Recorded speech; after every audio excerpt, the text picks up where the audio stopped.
লাঞ্চে কি আছে শেয়ার করে দাও ঝটপট। অনেক কিছু আছে, অনেক কিছু আছে, তাহলে দেখাতে লাগো। কম্পালসারি ভাত, ঠিক আছে। আর ডালটা দেখিয়ে নিই। আর এটা হচ্ছে ধনেপাতা টমেটো দিয়ে মুসুর ডাল।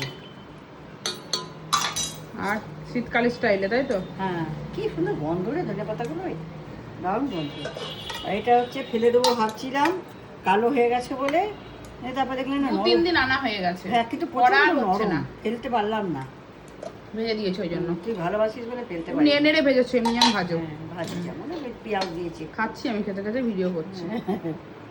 আর আর এটা হচ্ছে ওল ভাতে। ওল ভাতে বেকার রেখেছো নাকি একদম? আর ঝাল দাওনি তো আজকে? না, রাহি খাবে, রাইকে দেবো বলছিলাম যে। আর এটা রিটের মাছ ভাজা, রাহি খাবে বলেই ঝাল দিইনি, ভালো করে দিলে পরে দেবো। আর এটা হচ্ছে বড়ি দিয়ে ধনেপাতা দিয়ে লাউ ঘন্ট। বাপরে, লাউটা এরকম হয়ে গেছে, নরম ছিল নাকি? প্রচন্ড অত যে নরম বুঝতেই পাইনি কচি ছিল। বড়ি দিয়ে করেছো? অনেকদিন পর ভালো এলো লাউটা।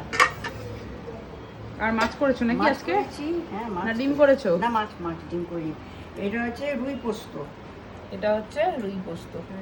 ভালোই করেছো, ভালো করে মাছগুলোকে বলি পোস্ত দিয়ে। হ্যাঁ, পোস্ত দিয়ে খাবো বলেছি। ভালো লাগছিল, মানে ওই আদা পেঁয়াজ রসুন দিয়ে ঝোলটা মাছের একদম, মানে বর্ষাকাল বলে কিনা জানি না, একদম মানে অরুচি মতন লাগছে। ভাজাটাও ভালো লাগছে। হ্যাঁ, গরম গরম ভাজাটা ভালো লাগছে। নাতেই পোস্ত, আমাদের ফেভারিট পোস্ত। ঠিক আছে, হয় না খাওয়ার সময় ঝামেলা হয়, হুড়োহুড়ি হয়, বাচ্চাগুলো সব হুড়োহুড়ি করে। ভেজে খাওয়া মানে ভেজে খেতে খেতে 3টে 3:30 পেরিয়ে যাচ্ছে। ঠিক আছে, চলো দেখিয়ে দিলাম আজকে আমাদের লাঞ্চের মেনু।